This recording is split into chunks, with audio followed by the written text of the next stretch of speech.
Shane was having a little man crush. Hey, Yeah. whatever gets me to the table. Yeah, I'm I was. good. Right. All right, you're right. Maybe I was. Were you scrolling through his Insta? No, I did. Like I said, I stopped a friend, and this morning I didn't even remember who he was.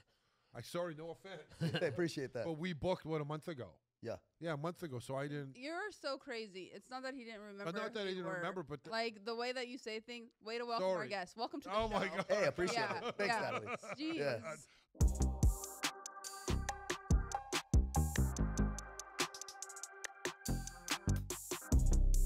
I didn't- Make a guest feel welcome, Shane. Completely. Jesus Christ, that's not how we do it around here. He's a tough son of a bitch. He can take it. Yeah, I'm good That with is it. true. I I'm think- good with it.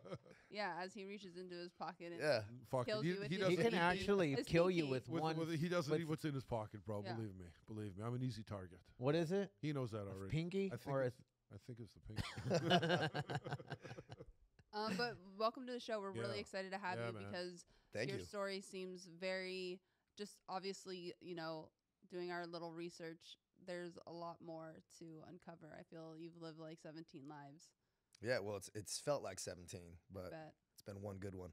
But how old were you when you first decided I want to get into the military? Because you started as a SEAL, Yeah. and then obviously you just got back from France, which we'll get into, which Yeah. was wild. But how old were you? 7. Wow. I remember exactly when it was. It was October 1992. I was 7.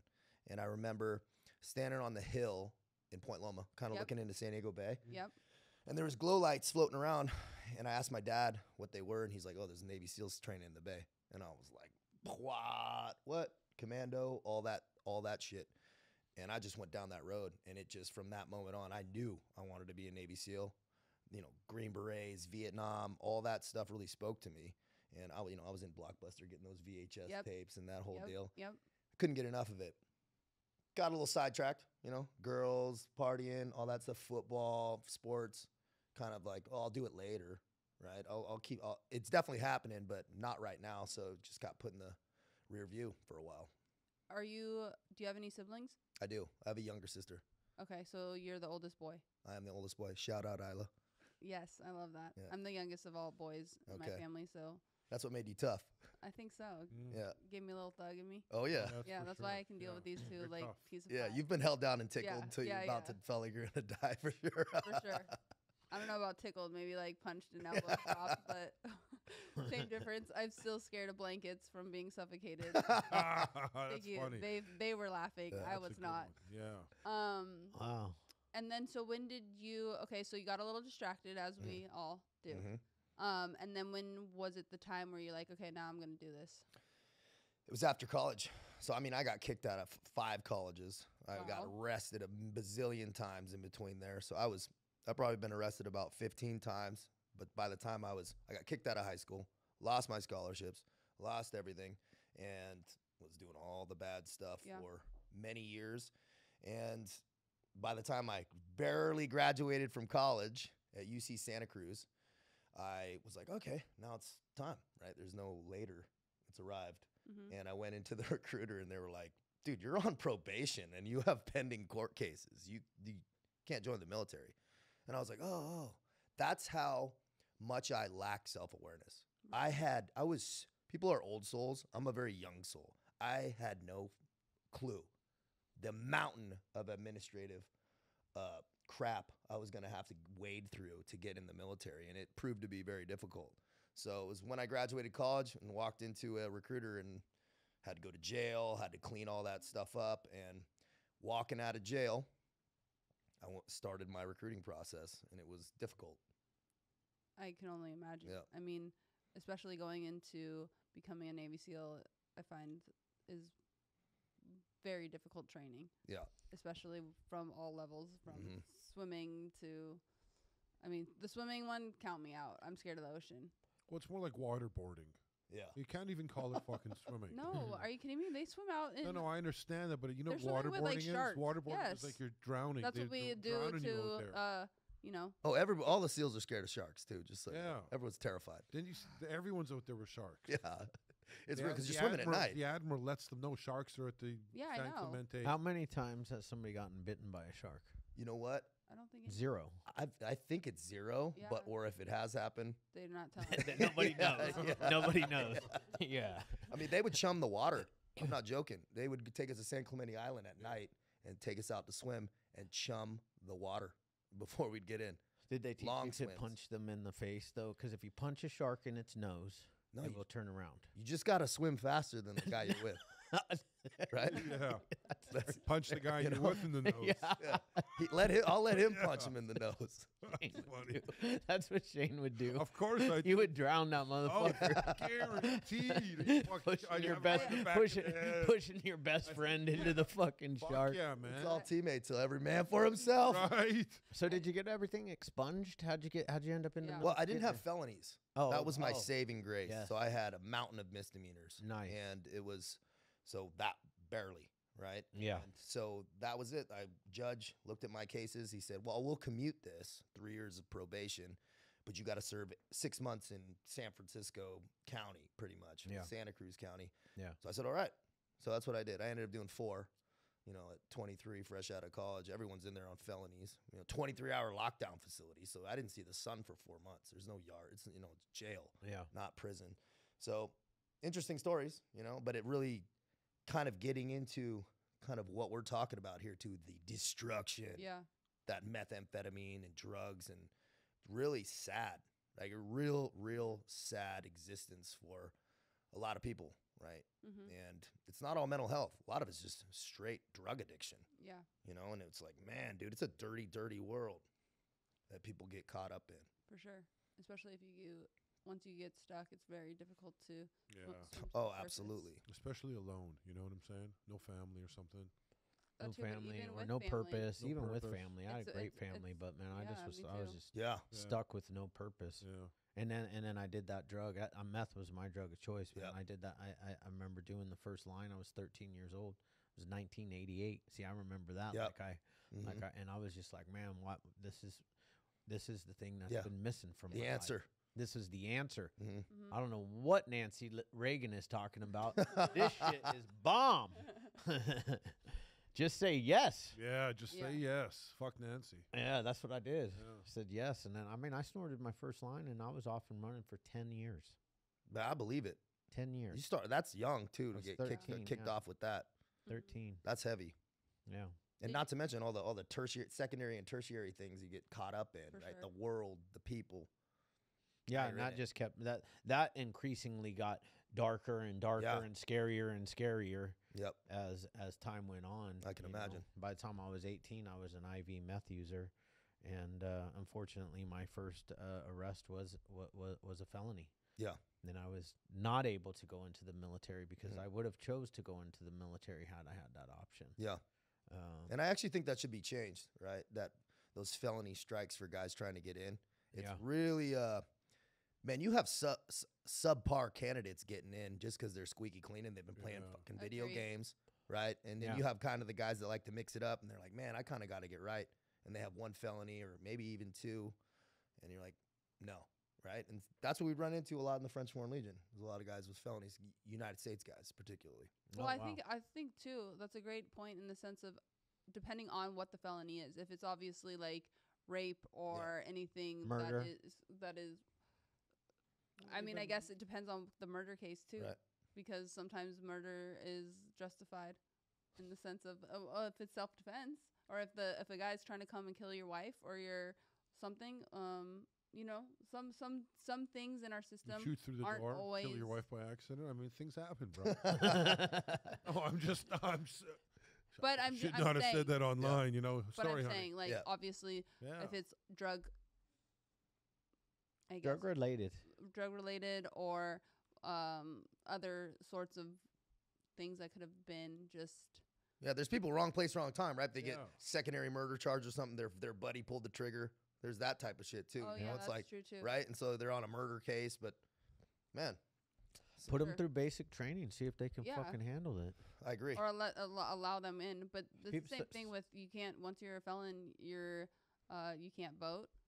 Yeah, And Well, it's not actually true in the state of California. Has 'cause that changed? I'm a convicted felon and I vote every year. I'm a registered voter. nice. that's crazy. My brother can't vote. Yeah, he can. He just doesn't know he can. Right. No. That's kind of new though, isn't it? If you're the only reason why you can't vote in the state of California is if you're on felony probation or parole. As soon as you're off, Oh, you have your full voting rights back. okay. That's probably maybe possibly why. Is he off I know that he's. probation and parole? I'm not sure. I would assume. If he is, just tell him to go down and register. I mean, I know that he's because trying to get everything expunged just because obviously, Second Amendment. that way everybody he wants can- their gun rights. Yeah. Chad, how did you especially get in off California. parole and like all that paperwork, those paper handcuffs? How'd you get off that? I Because I was young to pick up a charge like that. You have to do all the. You have to do all the things. it didn't happen overnight. I mean, I struggled in and out, in and out. I spent 3 years in the county as a young man between 18 and 22, and when I was 22, the judge said, "You have a choice today. You can either go to state prison for 3 years." Or you can go to a residential drug and alcohol treatment center for 365 days. Man, that's a pretty easy choice. Yeah. Yeah. It's like You'd be no brainer. surprised, bro. And, that judge changed the trajectory of my life. Nice. So, Was that in, what county was that? Orange, this Yeah. one. Yeah. Shout out to the judge because full Right. circle, we got to meet him actually at an event, a veterans event Really? that we went to, and then he came on because he just retired. He came on Judge Matthews, right? Judge Matthews. Wow, that's Matthew amazing. Anderson. Yeah, so we actually got to have him on the podcast, and to see him, it gave me hope for the system because I feel Yeah. like the system's so broken. But to actually meet him in person, I know Chad's story, and then to see how his eyes just like lit up from seeing him at the event, and then Yep. coming in here and talking to him and seeing the beautiful life that Chad has created, not Mhm. only for himself but for every single person that is working in his facility that Yep. him and his family started, was beautiful to see. That's amazing. Like that's a full circle type deal of what happens when you stop thinking you're running the show. Yeah. You get out of your own way and Yep. you take some of the suggestions that are given to you. Mhm. And then also the judge really wanting you to do well. And obviously he had to put in the footwork and do all of the things for it to kind of align and to Mhm. work out. But that was a cool day or cool experience because it shows what can happen if you're willing to put in the work. And I mean, and it goes to, it actually ties into to you, right? So like everybody needs an opportunity, Mm-hmm. you know, and you were granted an opportunity and you got, accepted into the military. Tell us about that. Mm-hmm. Man, it's often one guy, right? It's often one guy. I was turned down by the Marine Corps, too many tattoos. I was turned down by the Army. So were you already Checkered fully background. tatted? No, I just had my back, some legs, like some on my arms. So I didn't nothing have on hands. your neck No. or hands? No, it was just Interesting. too much of it. They sent pictures up to the big Yeah. wig up top, and he said too much of a percentage of my body was tattooed for enlisting in the Marine Corps. Interesting. Nationwide, they shut me down. They put a red hold on me. Wow. So I went into, my dad was a Marine. I grew up on a Marine base for a little bit. My dad too. There we go. Semper Fi for all the Marines That's out right. there. Respect. Yeah. And so turned down, Army turned down. Then I was pretty worried. I mean, I was 23, out of jail, living on my mom's couch, Yeah. riding a fucking bike. And I realized all that reality was coming down on me. And I was like, man, I got to get something moving here. Call it God, call it higher consciousness, was that anybody wants to call it. I was licking my wounds for like 2 days and just kind of this booming voice said, get up, write down your charges, and go take it to the Navy recruiter. And I did. And it didn't look terrible, all the dispositions. And I walked into one guy and I gave it to him and he said, we can work with this. And that was like Light. a light at the end of the tunnel. And he said, but you can only do like 2 jobs. You can be, wrangle shit pretty much, or be a Navy SEAL. There's nothing in between you can't do, but you can do because of the drug charges and things like that. So I said, okay, well, I'm here to be a Navy SEAL, so let's do it. And so I started that process, and it took me about 9 months training with active duty SEALs, training with retired SEALs, kind of getting incorporated in that naval special warfare community. I just reached out to everybody I could. Took screening tests every week for 9 months. I was the only person to do that. In San Diego, it's hard to get a SEAL contract because it's only like 2 a month. Then your name has to be rostered at the top of all the tests. And I needed waivers, all the tattoos, background, Yeah. all that. But sure enough, I got it. And it took me a while, and then I shipped out. Shipped out a few months later. 2010 February is when I shipped out for boot camp. Okay. Is that boot camp? Is that when buds start? No, but so it's just Navy boot camp, but a special warfare flare, Okay. right? All SEAL candidates, 100 guys. This was at the very beginning, right? 100 SEAL candidates from all over the country. Only 9 made it from that original 100, Wow. right? Through the whole pipeline. We had a good group though. Oh, you're and talking about through the whole pipe. through the Yeah, whole pipeline, yeah. right? 9 out of that 100. Yeah. And I mean, we had a really good group. 5 of those guys are still operating at the tip of the spear, if you know what I'm saying. If Yeah. people who know what I'm talking about. And we're all still connected, right? We still talk almost daily, all those guys. Wow. But it was that, then Buds prep, then off to Buds, and then that's where we really kicked it off in Coronado, California. And how many people start buds and complete buds? Yeah, we flew out with 400 from Chicago. That's where Buds prep was. Flew out with 400, classed up with 285. 3 weeks later, had 185. Then after Hell Week, which was a few weeks after that, we had 48. And then who actually finished that class was like 13. But we had people roll in and stuff. But we graduated with 50 dudes. Wow. You know, so it's a big chop. Yeah. You know, it's a big chop. Yeah. And the full spectrum of dudes too. It's like, you know, you might have heard before. It's you really don't know. You really don't know. You do have some idea with some cats. You know, machines of war, and Yeah, they yeah. look the part and are the part. And You say that guy, you're like, that guy's going to make it. yeah, and that was all my homies, right? We all kind of clicked up early, and so I never had any friends quit, right? Not one. So we all were pretty tight. But you got the sleepers, you know, the dude from Iowa who doesn't really look like much, but we call them still marshmallows. They don't look like much, but they can run better than me, swim better, like do every faster. It's weird. Yeah. Yeah, they're called still marshmallows, man. You just don't know. Yeah. Sleepers. What was the hardest thing for you? Because I'm fascinated with buds training, Yep. just because of just the extensiveness, Yep. not only from a physical Have you aspect. seen it on TV? Have you Yeah. watched it? And I've read a ton of books. It's pretty fucking nuts. It's amazing. Yeah, it's Yeah. crazy. Just the the heights. I love the books because I feel like my imagination takes it so much Yeah. further than Yeah. like seeing something on TV. And Mhm. TV and movies is just gonna like glorify something Yeah. as opposed to like reading a I like on glorification, paper. so that's why I like the TV. Your imagination's probably the reality. Yeah, exactly. Right? That's probably the Exactly. reality. Yes, and like not only from like the physical aspect of what you put your body through, Mhm. but the mental aspect, because obviously, as we all know, your mind will take you out before your body Oh, is yeah. even close to being finished Yeah. or wrecked. So for you during Bud's training, what was the most difficult physically and most difficult mental? Because I'm sure there was moments in Yep. the process of you being like, I don't know, man. Yeah. I don't know. Mhm. So which which part physically was just The running. brutal? The running. The Yeah. running for me was always the most difficult. Like I passed everything by like 10 seconds. Okay. Right. In the and then- running? yeah, the running. Running's for the enemy, man. Yeah. Right? Yeah. I ain't trying to. Where am I running to? You know, what am I running from? I'm not Right. running from Right. it. Right. No, just the endurance. I'm pretty fast sprinter, but their endurance was tough. Yeah. Yeah. Yeah. I got out of jail at like 2:30, and I went into Buds at 185. Like, and I lost about 40 pounds in like 6 weeks just training. Yeah. Do you have to be below 200 before you? No. Just kind of because you got dudes that are 6'8". You know, you got big dudes coming through that are. You know, How are just those heavier. dudes making it? Are they making it? They Yeah. breeze through, man, because not breeze through, but you know, the obstacle course is a little bit easier. Yeah, yeah. Oh, Those yeah. strides are a little bit longer, Sure. Yeah. right? You know, but the real tall dudes have a hard time because carrying the boat, a lot of people don't really understand the boat thing. Oh. Yeah. That's the hardest thing physically to like just in terms of evolution. Out of body experience, painful. That thing is so heavy, and you're running hundreds of miles with it all night, all day. You don't, at the beginning, it's very, very brutal. Yeah. Yeah, and you're smashed under that thing.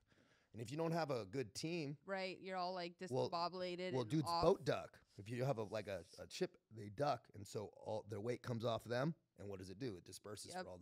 So that's like the worst type of human being you could be is a boat ducker, right? That's like in SEAL training, you don't want to be a boat ducker. Yeah. You're labeled as that. You're done, right? You're gonna get pushed out, whether it be by the instructors or by the students. It's gonna happen naturally. Yeah. But mentally, the cold, the Ooh, hypothermia, yeah. and the volume of the cold, right? Because it doesn't just happen once; it's all the time in Sure. the water, eating food in the water, sitting in the water. They have doctors stand on the beach and they make us swallow these pills so they can test your core temperature, so they can see if somebody seizures, if they're faking or not. They come and wand your stomach, because dudes will fake seizure. Some dudes real seizure. It's so cold, right? It's extreme. Yeah, it's about as far as you can push it. Was there any moments during your buds training that you were ready to go ring the bell? Never. People say if you didn't think about quitting your line, no, I never thought about. I had to work so hard to get there. I felt like I was right where I thought, man, I don't know if I could do this. Sure. Right? There was that, but I never. My mom's house was right down the street. Right? I could have left at any moment, but I knew I had nowhere to go. Yeah. I had no options. I was not going on a boat. Right? And so before, that's when the French Foreign Legion had started to come on my radar, because I didn't think I was going to be able to get in the United States military.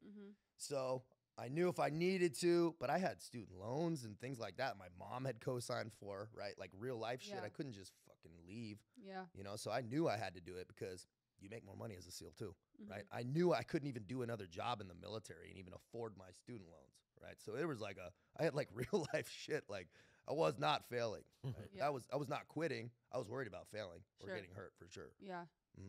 And then when you made it to graduation day, were your parents just so ecstatic? Oh yeah, for sure. They were like, man, because at the beginning, my mom's like, are you sure you could do this, man? I'm like, I don't know, but I'm about to find out, right? Yeah. Because I had no social proof. Man, I had been a loser. I just arrested in jail, and then I'm like, I'm going to be a Navy SEAL. She's like, okay, bro, let's, rightfully so, right? Yeah. I had no proof, but I kind of thought I wouldn't quit because I give a shit what people think about me, and I didn't want to look like a huge pansy, so I knew that would push me. Yeah, but they were happy, right? My dad was stoked, and it was a pretty special moment because you pass buds, and then you have another 7 months of cold weather mountain warfare in Alaska, close quarters combat diving, free fall, military free fall, doing Halo qualifications, and then you're doing like some secret squirrel stuff that's like low profile. Military free for all. That's where I stopped. So what is that? Skydiving. That's fuck that shit. With it at night on night vision, it's a totally different ball of wax. It's a whole other world. Well, you're strapped with weapons and you have a chainsaw between your legs, like. You're jumping out. It is not fun. The military sucks the fun right out of everything. If you thought skydiving was fun, go do it in the military. Fuck. Yeah. No, my thing is like when you guys are having to do your dives or your swims or your times or whatever at night in the ocean and it's dark and you don't like. It's kind of, if I would go get in the ocean right now and go swim tonight, I'd be terrified. But because you're with your buddy, right, and you're working, you're like busy, so you don't have time to think, right? You have objectives, you have things you're thinking about, you have a TAC board, you have GPS coordinates, you have all these things going on, and you're worried about your air. There's so much going on. You're like every once in a while, you're like, I wonder if there's a shark around here. Every once in a while, but it comes back quick. Yeah, right. That's so wild. Right. And there might be a shark just like cruising around. Oh, below you. 100%. There for sure is. What do you mean? 100%. There is guaranteed. Yeah, it's fucking guaranteed. With 100 feet, there's a shark out there. Yeah. It's guaranteed fucking teed. Yeah, for sure. 100 feet down, 100 feet sideways. Not only that, but there's what it is. there's other animals as well. So even if You're not it's alone. not a shark, you're not alone. Like alone. you're feeling something and you're like, oh fuck, I hope it's fucking Steve next to me. Now are the Navy SEALs the only ones that train in the water like that? No. So you have combat divers in the Army also, right? But it's just you have some specialty units in SEALs that are like next level, right? You have SDV team in Hawaii, SEAL delivery V. They're launching from subs. And those guys are doing stuff that I don't even know if I could say some of it, so I won't, but heavy duty long dives in ice cold water. And for not just a little time, like days underwater. Wow. Like in a submersible coffin filled with water, pitch black for like 24 hours. Right? Yeah. Heavy, real That's heavy. gotta take that's gotta Talk take about some solitary confinement. Well, yeah, it's gotta take some mental, serious, mental strength to push beyond the fear. Like Shane can't even go into an MRI. Oh yeah, totally. Claustrophobic. Well, I have a story so I had a buddy named Jimmy Watson. Shout out Jimmy, one of the best warriors in the United States, savage. He was telling me when he showed up to SDV. My boy Jimmy was a recon Marine, was at Blackwater and a SEAL. Wow. Right? Had done a lot of stuff. And so he was telling me he showed up to SDV and he was like, man, I'm gonna ask one of the old guys like what it's like being in an SDV, right? And he asked kind of this old salty dude like, what's it like? He goes, okay, imagine you're diving, you're freezing, right? Water's starting to seep into your dry suit. You're pitch black, holding onto your regulator so it doesn't get kicked out of your hand, so you actually have air. And you're going for, you have no idea how long. You can barely check your watch. And you're about to explode. You can't go another minute. You're halfway done. That's what he said. Fuck. You're halfway done. Oh, my goodness. Yeah. That's Shane in his first minute of the. No, he doesn't MRI. make it. Not even. He doesn't make it 60 I just get seconds. in the head. Just the head. He can't goes do in. it. And then what happens? Then my shoulders start to touch. Can't get in The the side. MRI. My shoulders start to touch, and then my nose. I know. Like this far away. Nah, fuck Get it. me out of here. It is. Let It's me out. not. Let me out. I don't need. The I don't MRI need is- the MRI today. I agree. I mean, it is scary. Yeah. Like I've had Fuck that. to talk myself out Yeah. of. I just put the headphones on. I go Close in. your eyes. I just close my Oh. eyes. The problem I is didn't have opening your eyes up headphones. when you're in there. I don't open Yes, them. I do. I do. I have no choice. I say just open them. Just open them. I do, and that's when I panic. But then I just tell Yeah. myself like, I don't be a open 'em. pussy. You Have wouldn't you had even any know. injuries wrestling? Shoulders. Yeah. Yeah, Because that's intense. it is. It is. Right. Plus, she's on 360 a year. Three, Yeah. two. Yeah, 295. 295. Wow. Yeah, and there's no off season. How do Yeah. how do people maintain their body? That's the diligence. of Even it. working out, right? for even sure. even, All- the- and even eating- looking a certain way. Right, because right? you're going from city to city, Yeah. and you end a show at like 11 p.m. and then you're driving in a rental car to the next city. Yeah. And so the only things that are open, is fast food. Yeah. So really trying to be as disciplined as possible. so and hard. it's so hard. It's so difficult. So that's why anybody that's even wanting to be a WWE superstar, usually what happens, you can be the best athlete, but the travel alone Yeah. will take you out. A Yeah. lot of people will quit because the travel is too taxing in the sense of you're on different. I mean, this is nothing compared to talking to you, but No, it's different it's time that's zones intense. and different you're waking up in different places, so your workouts are in like hotel gyms. Like I started Yeah. doing a lot of hotel wads just Yep. because like it's efficient and quick, and Mhm. sometimes the hotel gym doesn't have what Yep. you need, or going to a public gym is just either too far or just Yep. a pain in the ass. So it's just trying to adjust and be able to roll with what you're doing. It's your job. Right. So- I could imagine that would be probably the most difficult part is like maintaining your body. 100%, Yeah. Oh, especially yeah. for like I feel like it's a little bit. I don't want to say easier because all the girls that are on there, are fucking beasts in the gym Mhm. too. But the guys is maintaining their size. Yeah. Is definitely taxing and difficult. But enough about me. Back to you. How long were you in the SEALs for? 7 years and some change. So I was into my second contract, and I had a pretty good clip with SEAL Team 7. That's where I ended up going, which is where I wanted to go. Mhm. And I felt like I was arrived, right? You get to your cage, you get to your Yeah. locker, it's got your name on Yeah. it. I was like, yes. And I had a good clip, I had a JTAC comms. They sent me to sniper school, all as a new guy, which was pretty unheard of. It was Yeah. a pretty good wave. And we went to Yemen. We did some stuff down in Mexico doing protection for Obama for the G20 summit. Wow. I almost died down there. That was actually the closest I've ever come to dying. Was actually in Cabo in summer. Did you hear that, Emily? He almost died in Cabo. Right. Cabo in the we summer. we were just talking Yeah. about Cabo. So my mom's from Mexico, and she like refuses me to go. And we were just chatting before you got here, and Emily's mom is the same with her going to Mexico. But Well, it wasn't even the cartels. I almost drowned.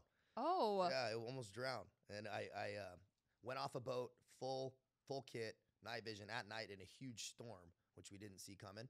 And I went in with no flotation. My gun wired into my kit, like so the weight. tread. Yeah, I was so heavy. I had a backpack, comms, 7 mags, body armor, everything, pistol. I went in. I was treading water middle of the night, like 2, 3 in the morning, huge swells. It was pretty sketchy, 2, 3 miles out to sea. And yeah, I almost died. Wait, so did someone have to come and? Yeah, and so I was actually sinking. I was like, well, this is how it goes. I was like, this is how I die. We did not see this coming. Wow. Fuck me. Right? I was like, this is, and I was going. I could not. I had hypercapnia. Right? I was starting to see yellow from so much physical exertion, CO2 buildup in the body, And then I felt like the hand of God, but it was the hand of my officer in charge. And he's like, "Want to lift?" That's what he said to me when he pulled me out. And I was like, "Oh man!" And that was an eye-opening experience because I realized I was like, "Bro, this ain't a game no more, right?" Because I was still a new guy; I hadn't even deployed yet. And I went, "It's up to me to keep myself alive. There's no more bumpers on the on that." I had to. It was a. I'm glad it happened then and not in Iraq or somewhere else like that. You know, it was. I had to tighten things up. I wasn't expecting something, and that's exactly when you need to be the most. Don't get prepared, stay prepared. Yeah. Right. And that was on me. Ugh. But yeah, so I did 7 years, and got kicked out. Right. So I got kicked out of the SEAL teams for a handful of things, a few things, not a handful. But I got arrested after between my first and second deployment. I got arrested for an aggravated assault in a bar. I hit a guy. I was on a date. Some guy said something. I hit him.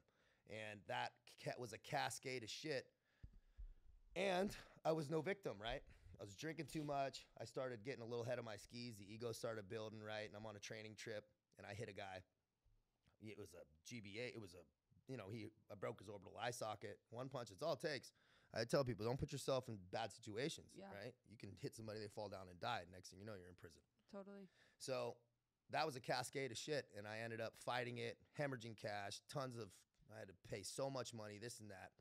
Finally kind of get back into it. They allowed me to go to Iraq on bail. The team wrote a letter to the court system, and they good old boyed me, and I went to Iraq, and I was just happy to be out there, right? Next thing I know, I'm on a helicopter flying from Baghdad up just south of Mosul, just so happy to not be dealing with court cases and stuff. And that was a dark deployment because I was facing 6+3. Oh. Yeah, that was my plea deal because the guy had gotten hurt and this and that, and they were trying to kind of make a example of me. So I was facing 6+3 for probably a year and a half fighting that case, and they didn't give me a deal until on the steps of the courthouse, like a year after I got back from Iraq, which I ended up getting misdemeanors, maxed out, formal probation, 4 years, wasn't supposed to be able to leave San Diego, own a weapon. I'm an active duty Navy SEAL with a top secret clearance, mind you. But I'm back on. It cleared in. I was like, okay. And 3 months later, getting something else, right? Just started drinking again, started partying, doing that shit, and got in a golf cart, dead serious, got in a golf cart at a fucking concert, and the cops pulled me over, and they snowballed, ended up getting the dog sicked on me, tased, like all this shit. Oh my gosh. All this shit just because I was being a knucklehead, right? Being an idiot, putting myself in a bad situation. And that was the nail in the coffin. Went to jail twice. So I went to jail in Idaho twice, went to jail again.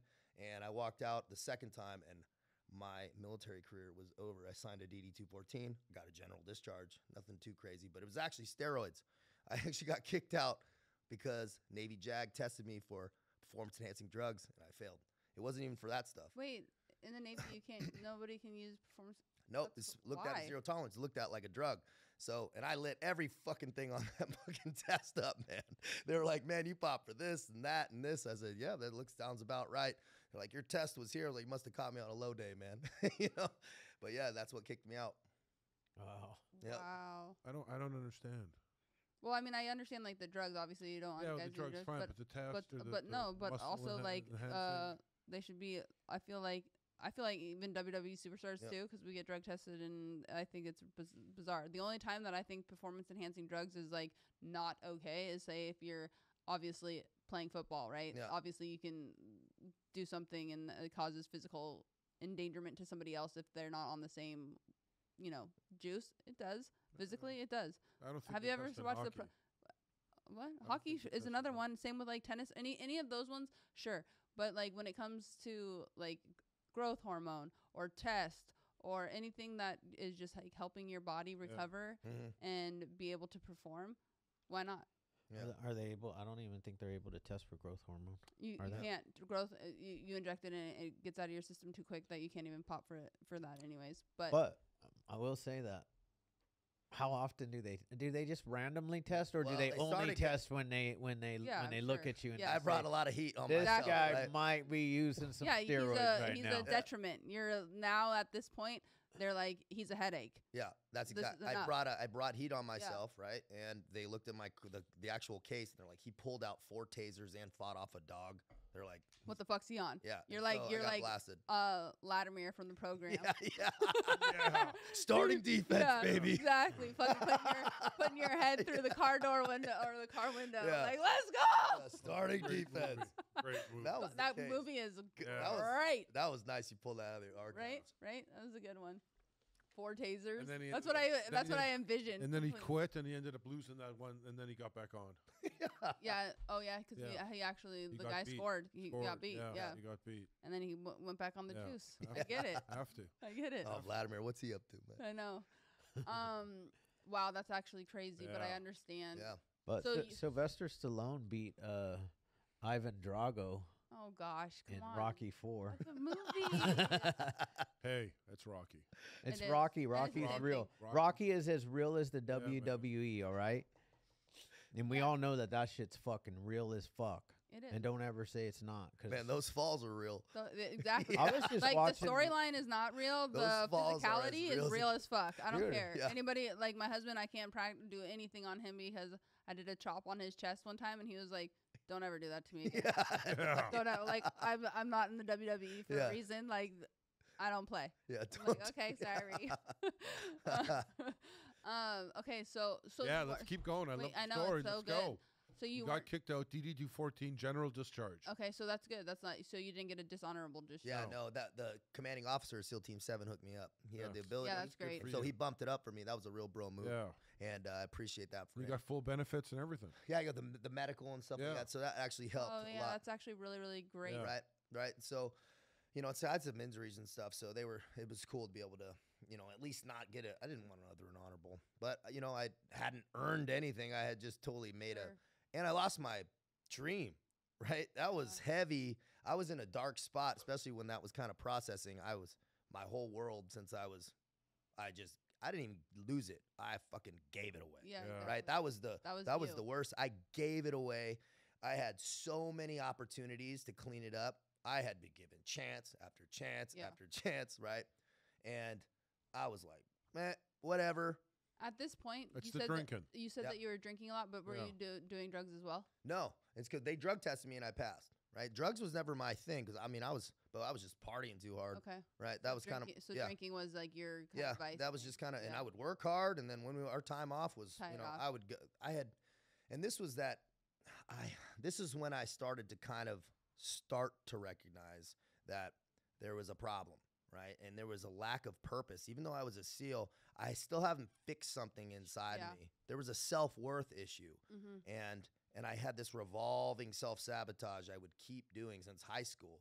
That was, I don't know if it was insecurity or Sure. what it was, but it was rooted somewhere. And that's what I, over time, had to start to kind of rectify. And it was the Foreign Legion that kind of provided me the time and the quiet to actually do that.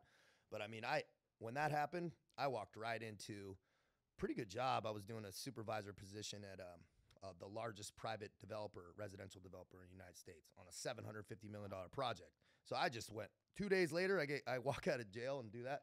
I'm on this project doing this. I had prepped it. And so now I'm just back. Now I'm a civilian.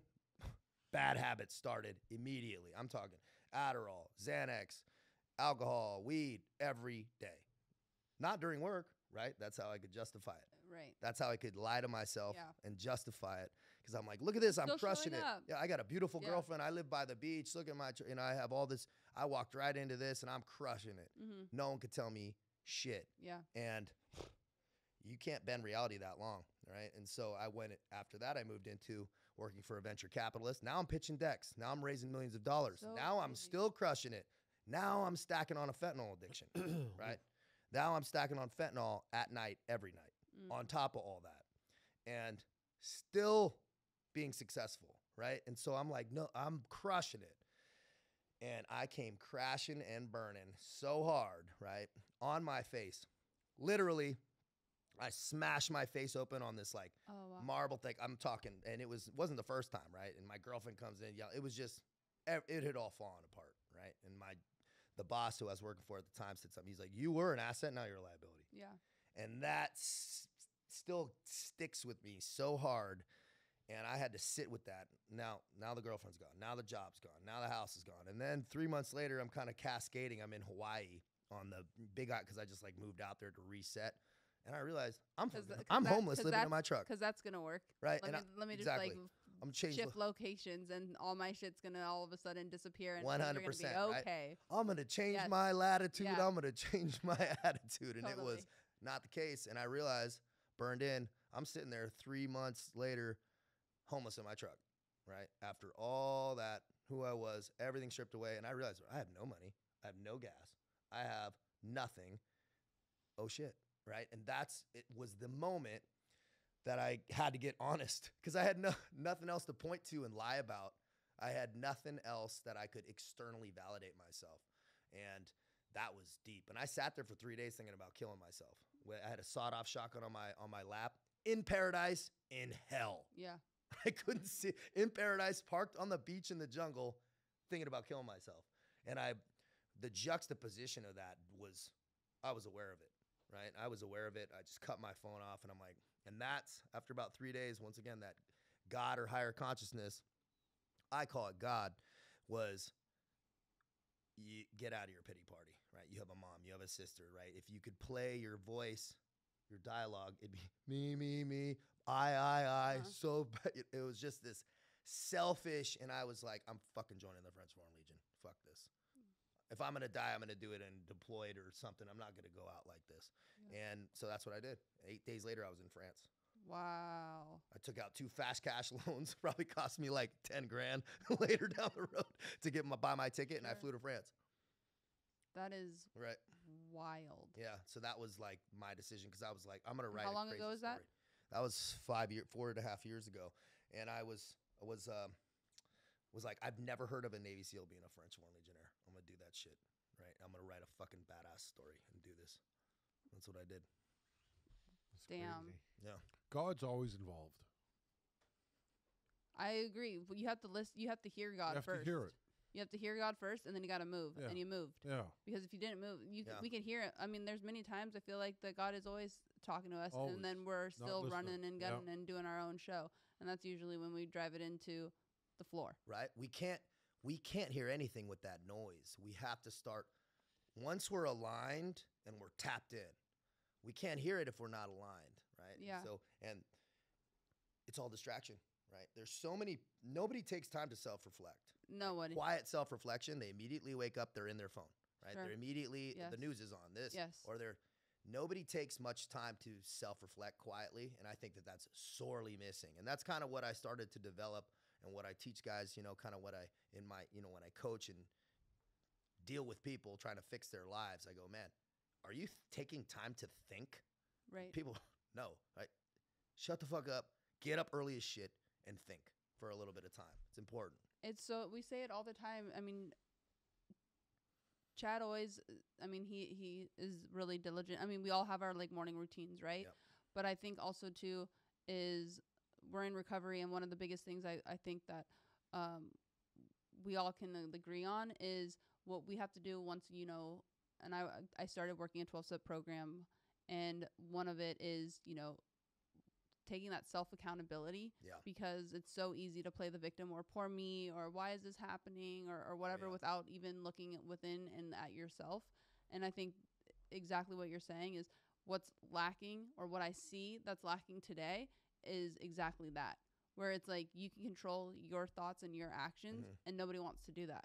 No. Because it's really hard to look yourself in the mirror and really look at all of the shitty things that you actually were doing in certain situations. Oh yeah. And then having to like really digest that and then, obviously, hopefully mend, fix, and then move on and then don't duplicate or replicate and keep repeating those same bad behaviors. Yep. And I think that's for sure what's lacking. I mean, I know he spends his morning like an hour just with God, just whether it's thinking about whatever is going on. I do as well. I wish I did an hour. Sometimes it's 5 minutes, sometimes, and I'll write. Sometimes it could be an hour if I'm like on a good one. Yep. If my coffee's hitting me right. Yep. And Shane does the same. Like he'll sit in his cold plunge and he'll pray and he'll do whatnot. But I think those are like such important, You do. I do. Yeah. I was having a thing with him. Oh, but I think it's so important because we have monkey brain, you know, or Yeah. at least I know us three for sure do. Yeah. Where things are bouncing left and right all the time. Oh, We yeah. have life is hectic, life is crazy, but life is great. So it's like having those little quiet moments, because especially now with our phones, it's so Yeah. distracting. Like it's a beautiful tool, but it could also be a detriment if you allow it to be. It's a battle to stay aligned. It's a battle to For keep sure. things centered, and you have to be deliberate about it, right? I preach that deliberate life. You have to do things with intention, conscious about what you're doing and not just floating through. People wonder why am I having so many bad days? Well, it's because you don't even know what you're doing, right? You're just operating on reaction, and that's a recipe for disaster. And being deliberate about it, taking allocated time to actually work through processes. Yeah, and what are they manifesting from the get go, anyways? Oh, too? yeah. Because Yeah. like, yes, things just pop into your brain, Sure. but you can stop that pop from going negative. Oh, yeah. You know, and on top of that, like with manifestation and everything, and then everything that you just said, like the stuff that you put in your ears Mhm. is so important as well. If you're just constantly putting negative shit in your ears Mhm. and talking to people that are negative and Yeah. having Yeah. negative people in your life and watching negative TV shows and listening to negative music, all of your thoughts are negative. So all you're manifesting is negative bad days. Exactly. Yes. People have to understand those universal laws. It's like Yeah.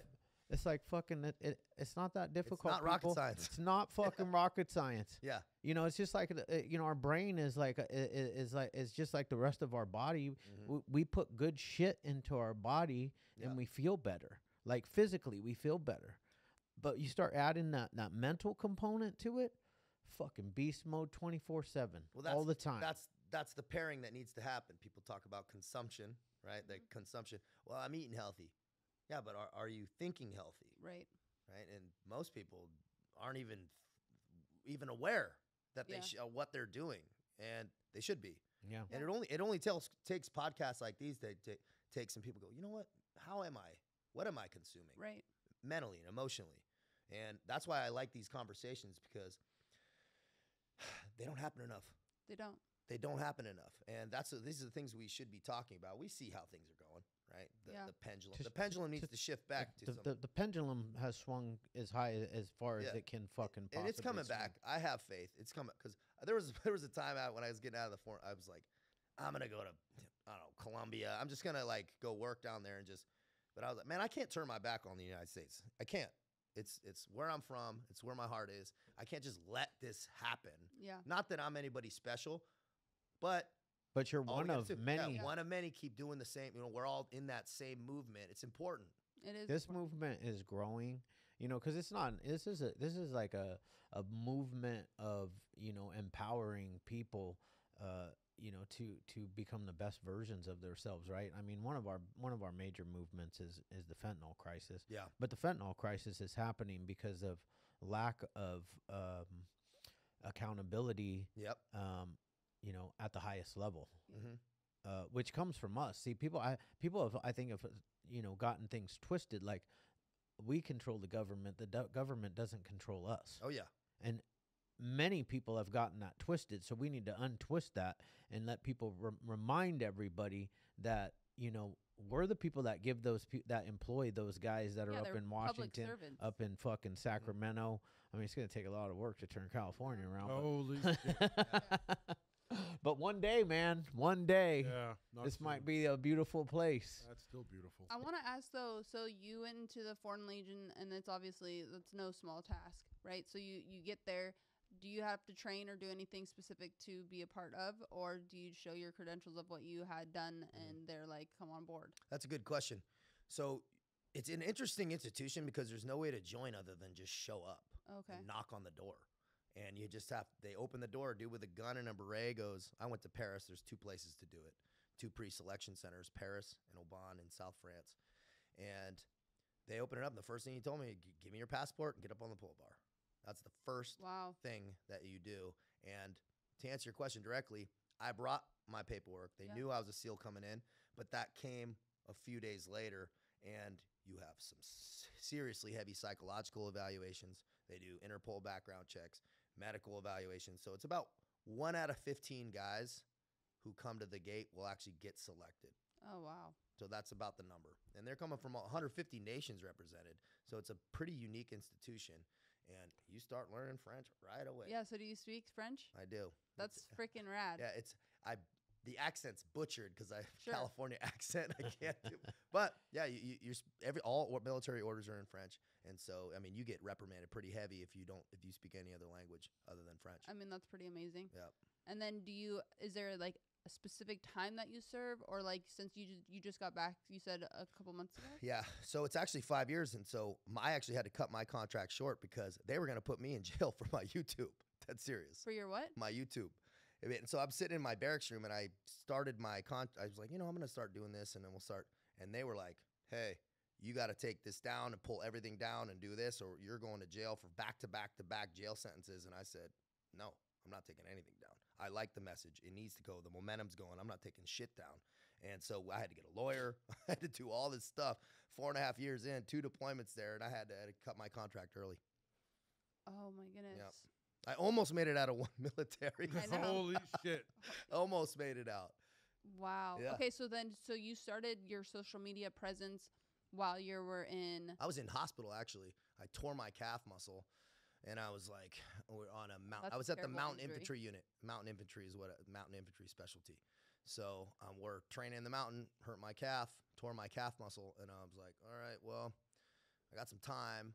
I hadn't done social media and stuff for a while because ever really, because I was a SEAL and this and that, and I just never really got on it for a little bit, but then I got on a fake name. But I was like, let's do it. I'm going to start this, and I just rolled it out with this exact intention. Yeah. I was like, I have things to teach people. I've came from nothing, wanting to kill myself. Now I feel great, right? I have no bad days. I know how to build this system. I know what people need to do to get right, especially military guys, but anybody really, CEOs to guys living on the street, I can get right and do and have. And so I started it, and I started this message, and it got way too much traction, a lot faster than I wanted it to, because I was going to roll it out slow. But my first YouTube video hit like 50,000 in a week, and my second one's at 600,000 in like a few. So I was like, well, now it's on. And so it kind of exploded pretty fast. Yeah. I mean, I feel like that's so smart, especially because we kind of live in like a social media era. Yeah. So in sense, you were basically kind of setting yourself up for after. Yeah, because I was going to walk out with nothing, right? I was well, if it was either that or I was going to Ukraine. That was the truth. It's because I was like, what else do I do other than what's the next thing? Right? Sure. That was kind of where I was at. And I have boys in Ukraine. They're all fighting in Ukraine. I have a lot of contacts there. And they're like, hey, come here to this unit. And so I had a fork in the road where I was like, I'm 38 now, right? So I was like, well, I could go to Ukraine or mercenary down in Africa. That was like what I thought were my options. But I'm like, I didn't even see this as a career opportunity at all. But I was like, well, I kind of want to start just getting this. It was starting to eat at me. And I did that. And I was really, really grateful that I had the realization that I was just running from myself. I would have gone down there and just because I'm running from myself of maybe not being able to compete in the real world or fail or what am I going to do, right? And like, what am I going to do for money like that? Like all I know how to do is work with a gun. And, you know, I thought, or I had told myself I didn't have any other skills, right? And that was kind of like that self-worth piece again, where I just kind of like putting myself into this box. And so I decided walking more into the fear was kind of putting myself on social media, right? Putting myself on long form YouTube. I do all my YouTubes, one take, no edits, nothing. Everything 7 to 15 minutes. I put the phone down and I am stream of consciousness 7 to 15. I've never pressed stop. I've never edited anything. And so it hits with people. And I'm glad. I was scary though, putting that shit online because I was talking about fentanyl use. I was talking about getting kicked out of the military. I was the hate. I'm sure you all know it. The hate. It's unbelievable. You really see the sickness in the world. Yeah. When you're trying to put a positive message and you're getting, you know, you really see that there's evil. Yeah. There's evil out there. Make no mistake about it. And so that was all kind of, you know, fighting through that. But I'm really glad I did. Oh, for sure. I mean, if you didn't, we wouldn't have gotten this conversation. We wouldn't have gotten to meet you and hear your story of, I think, resilience. And I mean, my favorite word is relentless. I like so that. It's one of those stories that I'm so fortunate of this podcast for people to hear, because there's going to be a lot of peaks and valleys in life in general, depending on which avenue you're going to go. And you have to be able to always put one foot in front of the other and move to whatever the next right step is. Yeah, but here's the thing, though. Even though he was relentless and powerful and all that good shit, he made it to the mountaintop in his field. He fell off that mountain. He found another mountaintop, and now, since he started helping people, he found peace. Yeah. 100%. So, Yeah. So it took him to get to where he is now, to find peace, helping people. That's what we've learned on this podcast. People who have found peace generally are helping someone or doing some kind of good in this world. Well, that's the whole point of like the 12th step is always to give somebody what you've been given so freely. Yeah. And be able to actually help others into it's that self-accountability though. It's being able to check yourself. And we all can play a victim role, and we can all do woe's me. And every single morning when I wake up, I'm fighting my old self. My old self wants to take my fucking ass out every single day. So it's like making sure that you're making those conscious decisions and being like, no, I run the show, meaning like my mind. Like I can tell, no, I don't want to get up. I don't want to do this workout. I don't want to do this. No, bitch, this is what we do. This is what we do. Like, and that's what you're able to reach other people that I would assume men who don't want to ask for that help or seek that help, because I feel like especially men in the military, you guys have a pretty large ego. No offense, and it's really difficult for a civilian to ask for help is also very difficult to go, especially when it's like substance or mental health. But then I feel military guys, it kind of is a little bit harder, because the whole thing is, we are men, we are strong, we do this, we got this, or I got this. When in actuality, sometimes you need a help. You need somebody to help you kind of guide the ship. You know, on what to do, on how to navigate and how to get there. And that's where I feel like you putting up your YouTube long form is reaching those types of guys, being like, oh shit, well, he can do hope. it. Yeah, exactly. That authenticity, if you come authentic, people can be authentic with you. Yeah. Right. That's why I knew I had to lean into the truth heavy, because I'll get messages from guys go, dude, I thank you for saying it, because now I know I'm kind of not alone. Exactly. And that's what it really is like reaching people that we're all fucked up. Yeah. So it's like, I mean, that's basically the same thing that this platform's doing for people. I mean, you should, like, our DMs are just full of people every single day just saying, thank you for this platform. Yeah. I don't feel alone. Right. Thank you for this platform. I was able to stay sober another day today. I mean, literally, like, that kind of shit. And that's all people need, is that one thread. That's all sometimes. you need a glimmer And of the hope. other part of one thread. The other part of it is, like, we answer every single request that comes That's through. cool. We at least say something to it. Yeah. You know, it consumes a lot of time, but you know, I got nothing to do when it's 3 a.m. in the morning, Yeah, and, and I'm done talking to myself. And you know what I mean? Yeah. So, like, fuck, nobody else is up that early. Well, you've self-actualized. Yeah, I've already done you that. transcend Yeah, self, now right? I get outside. He's built his armor, because there is evil out there. You know? Especially when you go into social media, and we put ourselves out there. You know, all three of us we are who we are. Some days, you know, we're manic and out of control, and then some days we're very calm and in the zone, and some days we're like, fucking sensitive. You and know? it's and it's cool showing you all that, right? And you all do. You show yourselves in vulnerable position. That's why when I was going through your stalking your guys' content a little bit, I was really like, it resonated with me, because I respect people that put all the stuff, you know, kind of all the wickets, because it's not all pretty, it's not all perfect, right? It's good to show people the positive, though. Yeah. Of course, always. It's good to show people the positive, and it's always getting out of the shit. You know, I mean, right before Christmas, Shane got fucking fired from his job. And he decided to sell candy canes in front of the grocery store. He had no idea what I was talking about right now. Like, that was the funniest part. He was like, "What the fuck is Chad talking about?" I just didn't enjoy I remember getting fired. It didn't feel good. Even though it was a joke, it still affected me negatively. Yeah, I bet. Mental stuff. Yeah. What's crazy is this: you got a guy here, SEAL Team 7. That's the limit. No. Well, I mean, you have the development group, right, which is, you know, the all-star team. Yeah, right? That's guys with a lot a lot of There's- experience. And There's one group higher, you got stuff going all the but way. nobody stuff- knows who's in that No, group. no. Okay, so what I'm saying is that you never had peace. You were always chasing stuff. And Shane, I'll bring it back. You brought up that good point. When I was in the Foreign Legion and I was sitting in my barracks Yeah. room and I realized, oh fuck, now I'm here and I'm still not happy. Yeah. Yeah, That was that's what I'm saying. that was the moment where I had to go internal. Yeah. Right. And so that's when I was like, okay, started diving into those Stoic philosophies, started Yeah. diving into some of those. So good. Right. And so that's when I was like, if I can be happy in this barracks room, I think I'll be good anywhere. Mm. You can be good anywhere, you can be good everywhere. Yeah. So I started getting up super early, right? They were making us get up early. I was getting up 2 hours earlier, working out in the bathroom, right? In freezing cold French Foreign Legion barracks. And people thought I was crazy, but I was so happy, right? And I was doing it for a long time. And then people started going, what? Oh, this guy's on some like good positive shit. And I just could not be broke. I was unfazable, right? It was impossible for me to be phased. My vibration was so high that I was like, okay, I cracked the code, right? And now I just can't not do this. It's required every day. I need inner peace and clarity are two coveted, most coveted states on face of the earth. And people think it's free.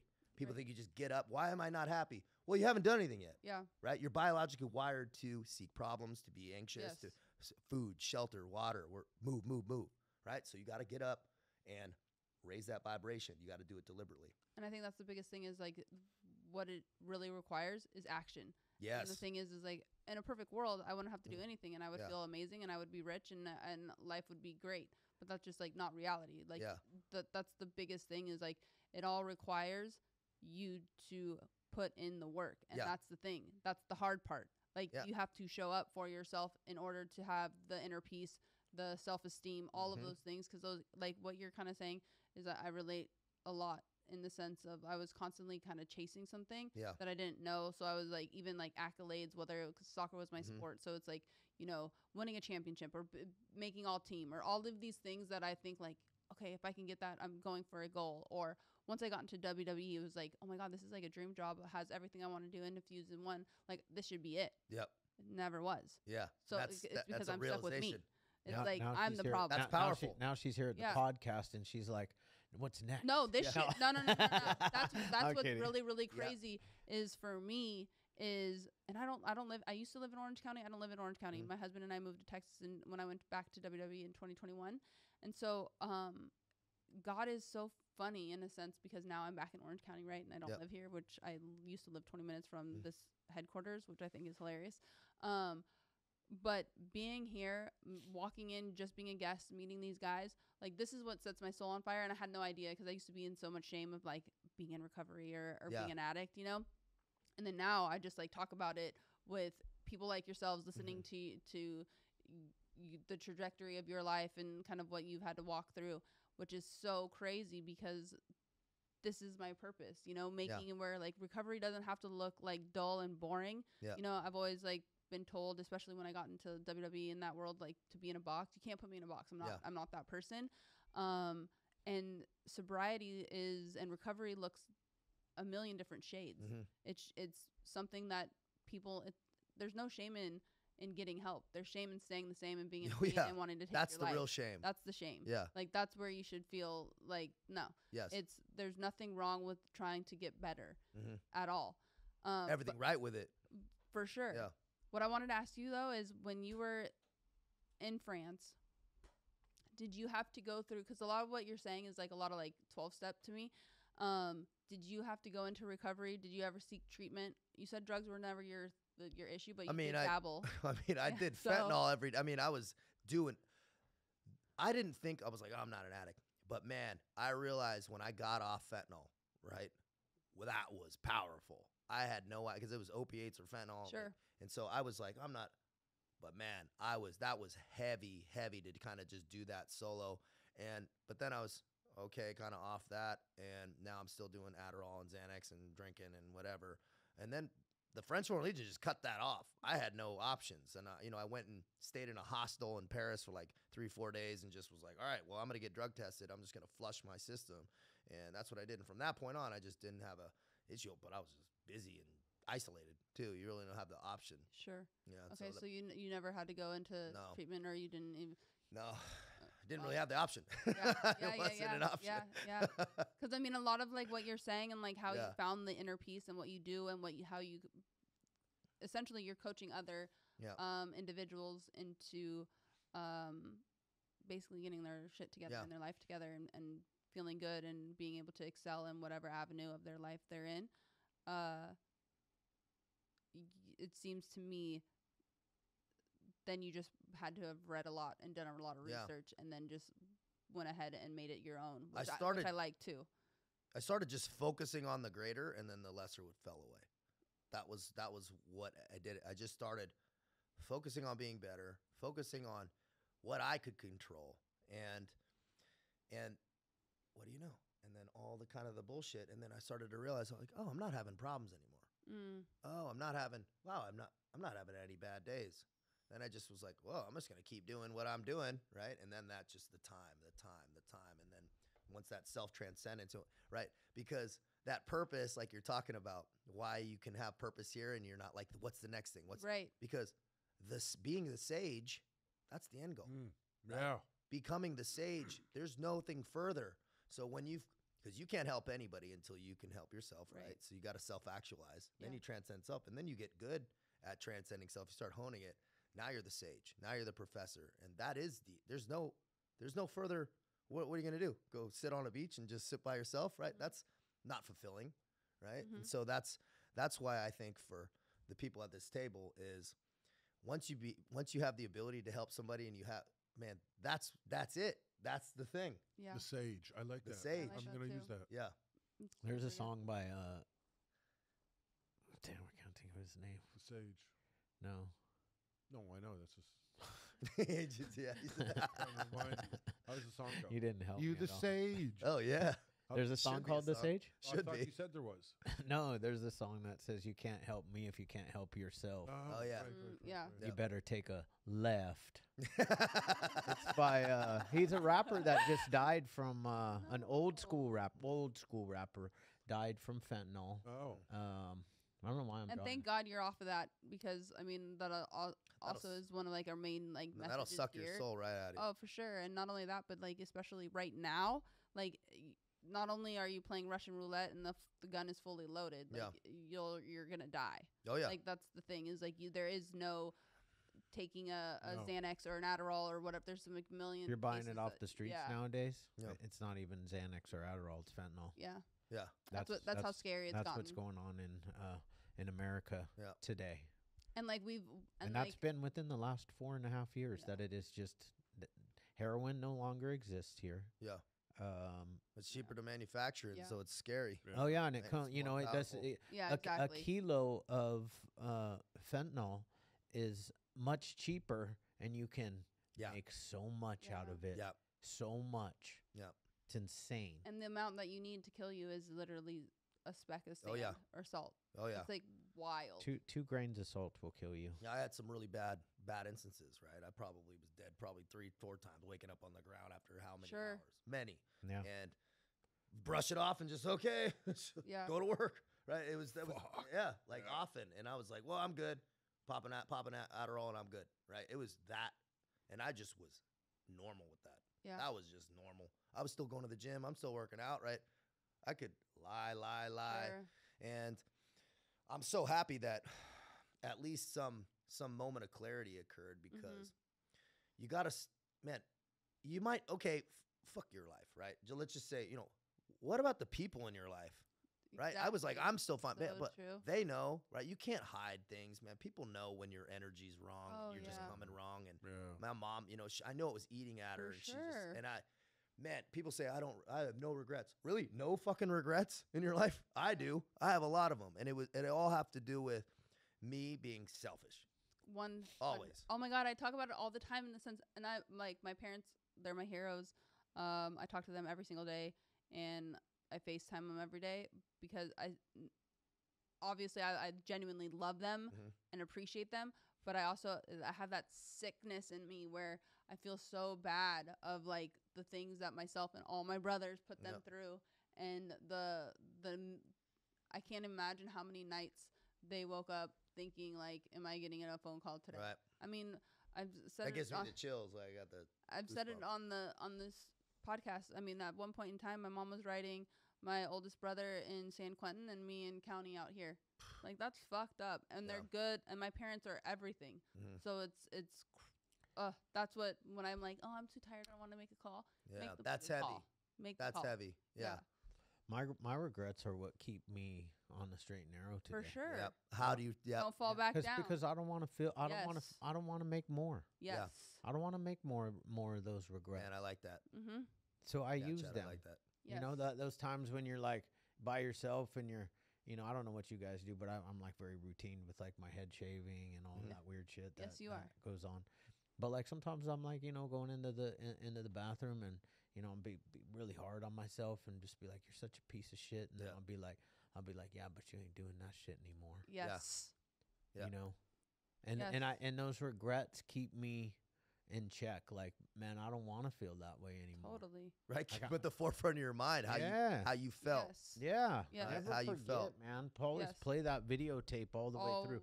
They- So true. That digital, Yes. that Yeah. digital. Play the tape.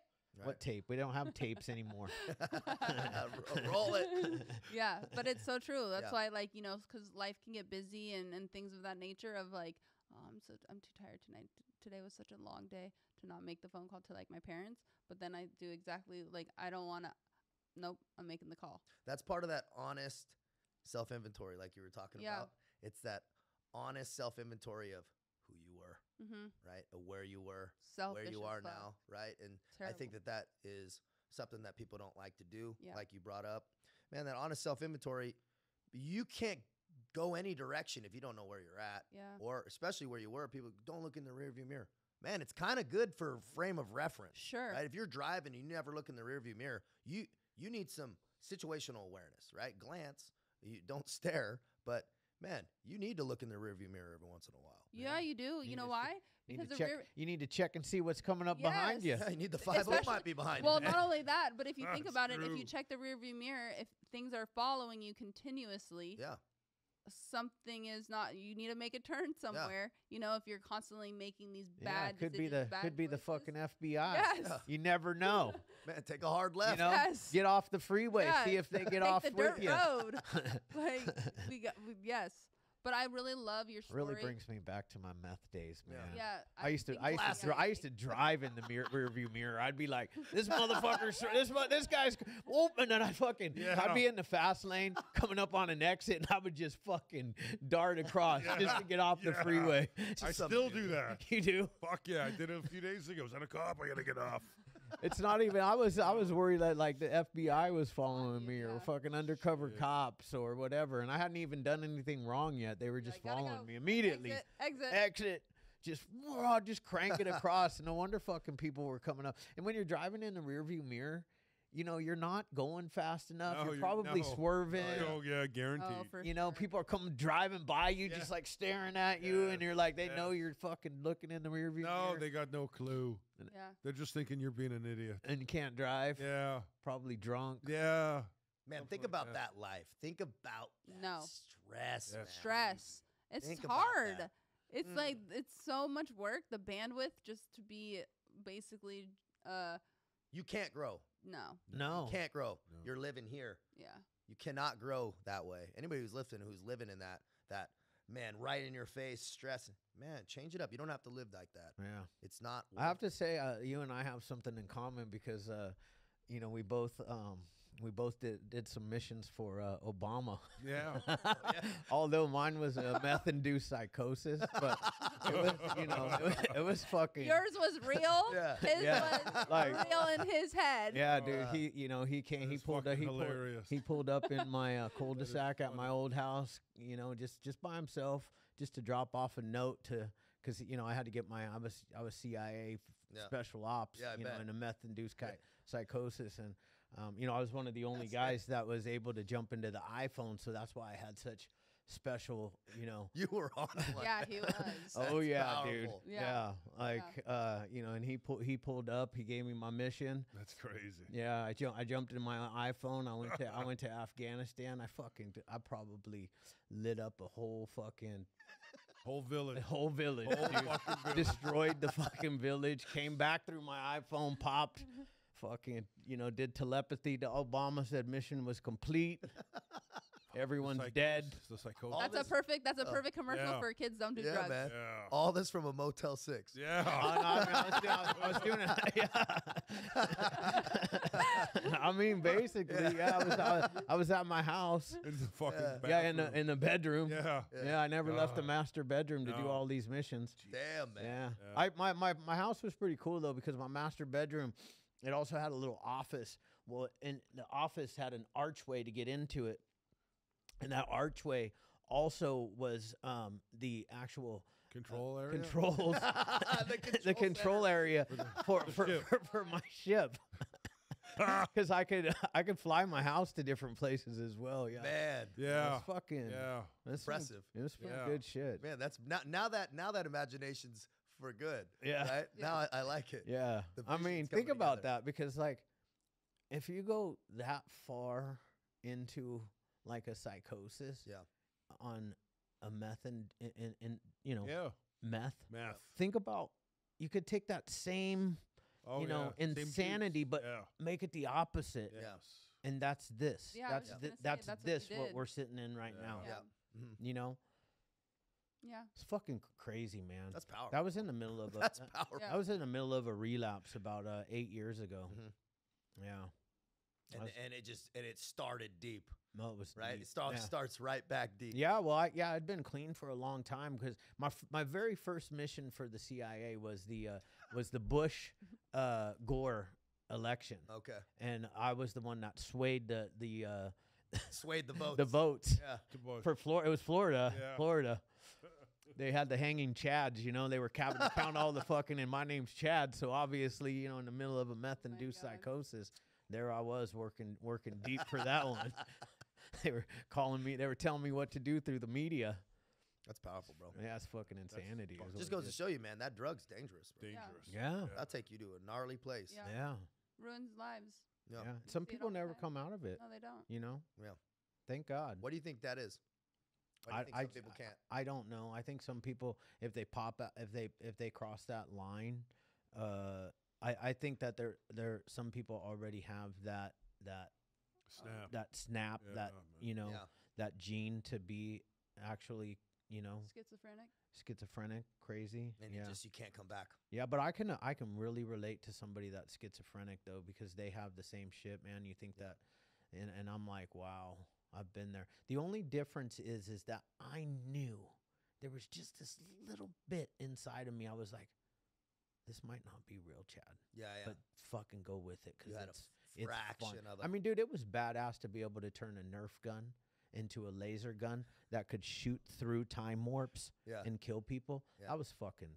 Yeah, you were in your was- own simulation. Yeah. You're, Yeah. You know. It's actually was- kind of cool when you think about it. Yeah. Without Well, the that's bad- why without the VR bad stuff. exists. Without the bad Should I stuff. tell them about the story, your favorite story? May as well. Might as well, because Might as well. put it Why out not? there one more Fucking- time. I love it, man. So during a meth-induced psychosis, the FBI they were able to morph into different people, and that's how they would trick me into trying to get me to Trick you into it. go to rehab or whatever the case might have been at the time. That's one time I'd been up for days, man, and I went in and I was like, I don't think those are my parents out there. My wife had kicked me out Yeah. because I was in a meth-induced psychosis, and I was like, I don't think those are my parents in there. I think it's the FBI, and they've morphed into my parents because they don't quite look right. Yeah. Well, I had also done a little bit of cough syrup with codeine, Mhm. so like my eyes weren't like right, and I walked in and I said to myself, I'm gonna ask this lady right here, what's my birth date, and if she gets my birth date wrong, that's the fucking FBI. And I walked in there with my Nerf gun that I had turned into a gun that could kill, these FBI agents that had the ability to morph. And I walked in there and I said to my mom, what's my birth date? And she said, January 9th of 1973. I remember it specifically. My birthday is January 8th, 1974. And I was like, you're not my mom. That's Started crazy. shooting her. Your mom's like, What, bro? Yeah, Started shooting her. I started his shoo- mom I immediately started- was like, I started- 911. Yeah, Yeah. oh yeah, that's how it started. I started Yeah. shooting my mom and my dad with a Nerf gun. Yeah, And what happened? called the Called police the They on him. called the Cops. police. Yeah, I bet. Yeah. Yeah, I bet. I started running through the all And then the real FBI showed Yeah. up. Yes, yes. Yeah, needless to say, I did go to But- jail that night. Yeah. To piggyback on the story and put a cap on it, Mhm. it's beautiful to see his parents now. Yeah. Yeah. And to see how much love and how much, like, you can see the pride when I see his mom, just even if she comes into the office and they're just chatting about business or whatever is going on with the treatment centers and everything.